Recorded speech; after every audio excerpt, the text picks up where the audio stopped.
AAC 77 grain Sierra Matchking. Howdy y'all and welcome back. So last month I put together a Noveske rifle with a 16-inch barrel, stainless, and have since been looking for the right ammo to backstock, to kind of keep on hand, to invest in for this build. And my last video was a whole rundown of 5 different ammo choices, and had kind of settled on the S&B 77 grain, and did the thing you do, went on AmmoSeek, what's even maybe a little cheaper, and came across the AAC with the Sierra Matchking. They do offer several different 77 grain offerings. And I got a buddy that loads lots of Sierra Matchking 77 grains, so I figured let's try that one. I also went ahead and picked up their 75 grain boat tail hollow point match. So these come in at 13 bucks a box, 16 bucks a box, 19 bucks a box. So you see where we're going with this, right? If there's something that I can reliably shoot 1-ish inch groups with that's a little more affordable, I would rather backstock that. So get to the range. Rifle was previously zeroed about a 3 hours drive north of me, which means different elevation, different humidity. Temperatures were roughly the same on that day versus yesterday, but atmospherics are slightly different. So I had a slight point of impact shift. So this is 15 rounds, and this is the S&B 77 grain. So what this totaled up to be was, actually this is going, so I set up 2 targets. So this is the AAC. And basically what you can kind of see there is all total. So this is 15 rounds, this is 15 rounds, but it is three adjustments down. So 0.3 mils of down and 0.2 to the right got me here and here on the 3rd round of 5-shot groups, right? So 5, 5, 5, 5, and then 5 and 5. And what I was pleasantly surprised with was how similar these 2 rounds were impacting, right? Like, that's pretty cool. So then I went ahead and used the last 5 rounds of each, out of the box of each, and settled on good enough, right? This is shooting off of a bench, which is my least favorite way to try to shoot groups. So it's a bipod, rear bag. I'm not that great of a shooter anyway, but the benches at my local FUD range, I don't really feel like I fit in them very well. I would much rather have been doing this from the prone, but they don't allow that there. So I'm working with what's the most convenient range to get to. So excuses, right? So anyway, measured out 1 1/16 for the AAC and about 1 1/8 on the S&B, and I just went ahead and called it good. So I had 3 boxes of each of these and decided I think I'm good. So I saved the other 4 boxes.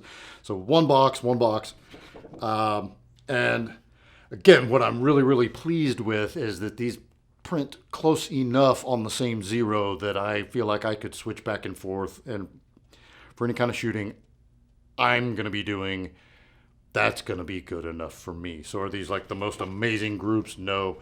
So far, this barrel has really liked the, oh God, what was it? It was the Federal Gold Medal Match 73 grain that I was able to pull off a 3/4 inch group. Basically 4 rounds in the same hole and 1 just a little ways over.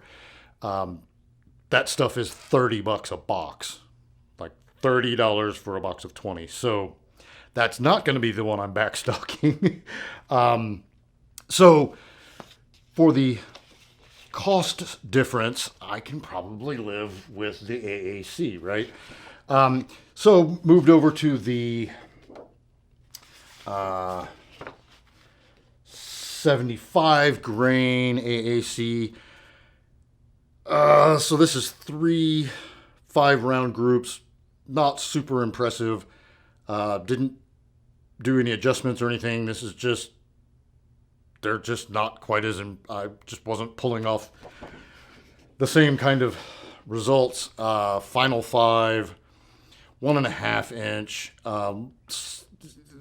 Point of impact is probably a little lower and looks like it's trending a little left, but serviceable, probably, I'm not a sniper, whatever.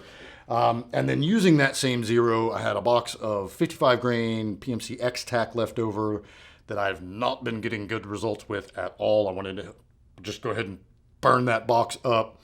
So not doing particularly super slow fire. Went ahead and just kind of, not like rapid fire or anything either, but not getting like super, super precise either with each shot. Pulled off this is basically like a 1.5 inch group. And then this one guy over here, I'm not counting that one because I did a hold probably about here just to see, little Kentucky windage hold to see if I could get one, trying to get it there, but overshot the mark a little bit. But for this ammo, this is by far the best result I've gotten from it. So I don't know if that's a condition change in the weather or the barrel itself or what's going on, but I was pleasantly surprised with those results. So anyway, the point of the story here is that I got really good results. Now, this is one box and it's one day. It's, super, super not scientific.